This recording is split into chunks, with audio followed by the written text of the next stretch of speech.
স্থল পথে নদী ইসে ভুটভুটিতে আসছে, এবার স্থল পথেও আসছে, এসে আমাদের সেই পান হচ্ছিল। যে মানুষটাকে ধরেছে সে মানুষটা বিজয় ভৌমিক, সে পান করছিল ভোরবেলা অবধি। সে পান করার পর সে পায়খানা করতে বেরিয়েছে 5টার দিকে নাগাদ। পায়খানা করতে বেরিয়েছে, লেট্রিনে ঢুকবে, সেই সময় পুলিশ অ্যাটাক করে। পুলিশ সহ মুখে বাঁধা কালো পোশাক মুখে বাঁধা ওরা হচ্ছে এসে আটক করে। তখন মহিলারা সব বেরিয়ে আসে, সে বলে বাঁচাও বাঁচাও, জলে পড়ে গেছে। তাকে জলে ফেলে দিয়ে চুবি তাকে মারে। এবং সে আবার বলতেছে যে বাঁচাও বাঁচাও। তখন আমরা মহিলারা সব বেরিয়ে এসে দেখি না হচ্ছে ওই রকম অবস্থা। আমরা যখন বাঁচাতে যাই তখন আমাদেরকে বোম মারে, বোম ফিকে এবং বোম দেখায়, বলে বের ঢুকে যা, না হলে তোদেরকে উড়িয়ে দেবো। এই রকমই পুলিশ কি তারা বোম নিয়ে বেরিয়েছে না বাহিনী বেরিয়েছে প্রকৃত এটা কি তদন্ত করে। আবার এরা যে আসামি, সিবিআই তদন্ত করে আগে আমাদেরকে জানাক যে হ্যাঁ সিবিআই তদন্ত করে যদি প্রকৃত সে দোষী হয়ে থাকে তাহলে আমরা তাকে তুলে দেবো। কেন তার আগে এখানে তুলে নিয়ে গেল, এবার সে কেন হচ্ছে শাস্তি পাবে বা তাকে এরকম জলে ডুবি মারবে, সেইটা আছে। আমার সুচরিতা রাউত। এইটা গোড়ামাহাল গ্রাম।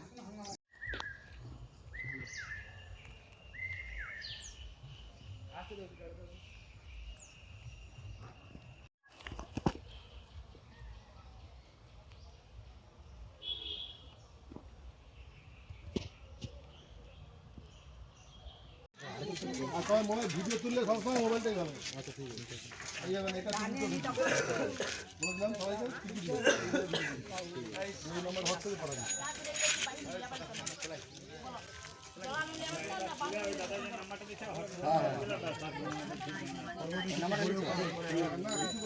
তৃণমূলের লোক ও সদেবদেব ওরা যোগ্যরা তো মারছে। আমাদের এলাকায় তো কোনো মারামারি নেই, কোনো অসুবিধা নেই, আমরা নিরাবিলি আছি, যা ঘটনা আগে হয়েছে।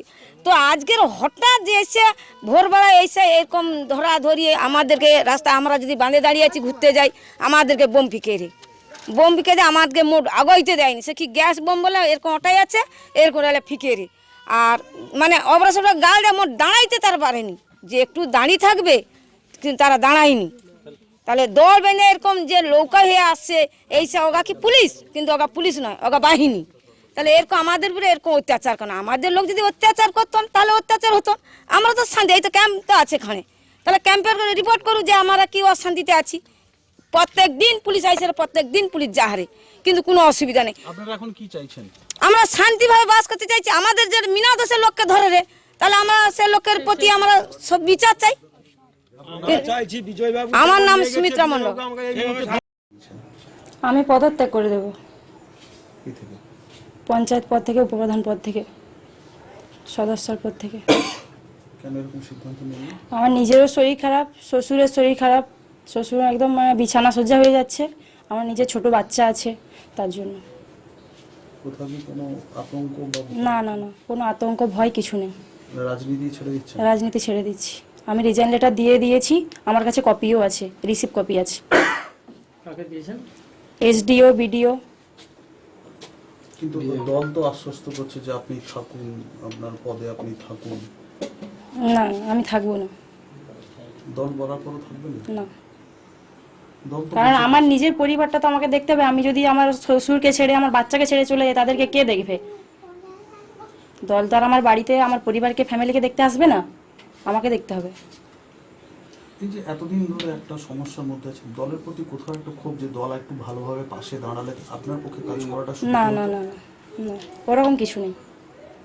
দল ছিল, পাশেই ছিল। আপনার নাম? আমার নাম শম্পা মণ্ডল। যেখানে বাচ্চাতে পুলিশ গেছিল, বলছে পুলিশের সঙ্গে তৃণমূলও ছিল, এটা কতটা যুক্তি আছে? না, আমরা মানে তৃণমূল কংগ্রেস পঞ্চায়েত ভোটের পর থেকেই কর্মী, পঞ্চায়েতের সদস্য, প্রধান সবাই এলাকা ছাড়া তৃণমূল ওখানে থাকবে কী করে? মানে তৃণমূল কর্মীকে কখন পা ভাঙছে, কখন হাত ভাঙছে। এখন এই তো কয়েকদিন আগে খুন করলো বসুদেব মণ্ডলকে। পুলিশের কাজ করছে, এবং যারা আসামি আছে আসামিদেরকে পুলিশ অ্যারেস্ট করার জন্য হচ্ছে। তৃণমূল আমাদের ওখানে কেউ নেই, সব ছাড়া সব বাড়ির বাইরে আছে। না বলছি পুলিশের সঙ্গে তৃণমূল গেছিল। হামলা চালাতে, এটা কতটা যুক্তি হবে? না না, তৃণমূল কেউ যায়নি, কেন কি আমাদের তৃণমূল তো ওখানে কেউ নেই, তো সব তো ঘর ছাড়া, এলাকা সব ছেড়ে সব তো বাইরে আছে। তো এগুলো বিজেপি এগুলো বানানো কথা, বিজেপির আর কিছু নেই, উন্নয়ন তো নেই তাদের হাতে, তারা এইসব করছে, কখন এনআরসি, কখন এইসব পুলিশের তৃণমূলের মদত নিয়ে পুলিশ বিজেপির উপরে হামলা করছে, এদের মানে এটা সব বানানো কথাগুলো এরা বলছে বিজেপি দল। আজকে ময়না এলাকায় কি ঘটনা ঘটেছে এবং কেউ কি অ্যারেস্ট হয়েছে? আজকে আমরা একটা প্ল্যানভাবে সকালে আর্লি মর্নিং আমরা একটা রেড করেছিলাম। রেডে আমরা ডিফারেন্ট জায়গা থেকে ওখানে ঢুকলাম। যখন আমাদের ইনপুট অনুযায়ী আমাদের এফআইআর নেম অ্যাকিউজকে আমরা পেলাম, বিজয় ভূঁইয়াকে। ওকে যখন আমরা অ্যারেস্ট করলাম, অ্যারেস্ট করার আগে ও ওখানে হিউ অ্যান্ড ক্রাই রেস করে লোককে জমা করে নিল। ও আমাদের এফআইআর নেম অ্যাকিউজ ছিল, ওকে ধরার আমাদের প্ল্যান ছিল। তখন প্রচুর লোক জমা হয়ে গেল, প্রচুর মহিলা। আমরা ওদেরকে লিগালি জিনিসটা বললাম, আমরা লাউড হেলের মাধ্যমে এটাও জানালাম কি আমরা এখানে যাদের বিরুদ্ধে এফআইআর হয়েছে বা যারা জেনুইন অ্যাকিউজড আছেন, আমরা শুধু ওদেরকে ধরতে এসেছি। সাধারণ মানুষের বিরুদ্ধে আমাদের কিছু করার ছিল না। আমরা ওদেরকে বললাম সাধারণ মানুষকে আমরা টাচ করবো না, ডিস্টার্ব করবো না। তবু ওনারা আমাদের কথা শোনেননি। ওনারা অ্যাট র্যান্ডাম আমাদের উপরে বোম চার্জ করলেন। বোম চার্জ এত হলো যে এসডিপি তমলুক আর আমার কিছু ফোর্স ওনার পায়ে লেগেছে। এবার আমাদের যে অ্যাকিউজকে আমরা যখন ধরেছি, ওদেরকে বেরোনোর সময় আমাদেরকে টিএস শেল ইউজ করতে হলো just to disperse the crowd. ফেরার সময় আমরা প্রচুর জায়গা অবরোধ পেলাম। রাস্তায় ওরা গাছের গুঁড়ি, তারপরে পাথর, প্রেক, তারপরে বড় বড় ইট ওটা ফেলে দিয়েছিল। আমরা ওটা ক্লিয়ার করতে করতে বেরোলাম। লিটারালি আমরা 5 থেকে 6 কিলোমিটার আমাদেরকে হাঁটতে হলো। এটাই মানে আনুমানিক কত বোম এরকম চার্জ হয়েছিল? প্রচুর, লিটারালি আপনি ধরেন ননস্টপ 45 মিনিটস থেকে 1 ঘন্টা বোম চার্জ হয়েছে। প্রচুর বোম সব দিক থেকে। যেহেতু আর্লি মর্নিং অন্ধকার ছিল, আমরা অ্যান্টিসিপেট করতে পারছিলাম না কোন দিক থেকে আসছিল। আমাদের যে ফোর্স ছিল, যে আমাদের স্পেশালাইজ টিম যারা ছিল, আমরা টিএস শেল ফায়ার করলাম ওখানে টু ডিসপার্স দ্য ক্রাউড। তো ওটা আমাদের কাজ হলো। তারপরে আমরা অ্যাকিউজকে নিয়ে ওখান থেকে বেরোতে পারলাম। কত রাউন্ড টিয়ার সেল আপনাদেরকে পাঠাতে হয়েছে? আমরা বেশি না, আমরা 2-3 রাউন্ড আমরা টিয়ার শেল ফায়ার করেছি। ওটাও সেফ ডিস্টেন্সে করা হয়েছিল। আর আমাদের সঙ্গে যে র্যাফ ছিল, ওরা খুব ভালো করে সিচুয়েশনটা হ্যান্ডেল করেছে। আমরা এফআইআর নেম অ্যাকিউজকে সেফলি নিয়ে আসতে পেরেছি। ওরা কি কোনোভাবে শাঁখ বাজিয়ে মহিলাদেরকে একত্রিত করেছিল? হ্যাঁ, ওদের ওটা স্ট্র্যাটেজি আছে। যখন আমরা বিজয় ভূঁইয়াকে প্রথমবার দেখলাম, তখন পুকুরে ঝাঁপ দিয়ে দিল। তো পুকুরে যখন ঝাঁপ দিল, তখন ওখান থেকে উনি হিউ অ্যান্ড ক্রাই স্টার্ট করলেন আর বলা স্টার্ট করলেন সবাইকে লোক জড়িত করতে।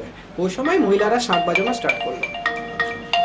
পুকুরে ঝাঁপ দেওয়ার পর কি ওকে কি নিজেই উঠে এলো না আপনারা কি ওখান থেকে? না, ওনাদেরকে আমরা বললাম কি আপনি বাইরে আসুন, আদারওয়াইজ আমাদেরকে নামতে হবে। সেই সময় উনি বেরোলেন নিজে থেকে, বাট অলমোস্ট অনেক লোক হয়ে গেছিলো। আমরা তখন সারাউন্ডেড ছিলাম, তখন ওনাদেরকে নিয়ে আমরা বেরোলাম। আচ্ছা, এই জন্য কি ওখান থেকে? এক্স্যাক্টলি। আমাদের ওখানে যেহেতু ওরা আমাদের মুভমেন্টটাকে অ্যান্টিসিপেট করছিল, যেহেতু আমরা টানা 3 দিন থেকে রেড করছিলাম, কিন্তু আমরা কালকে রেডটা মানে টাইমিংটা চেঞ্জ করেছিলাম। তো আর আমরা কিছু ওখানে প্ল্যানিং ডিফারেন্ট ছিল আমাদের। তো ওরা যখন আমরা ঢুকে গেলাম, তখন আমাদের এক্সিট রুটটা ওরা বন্ধ করে দিল।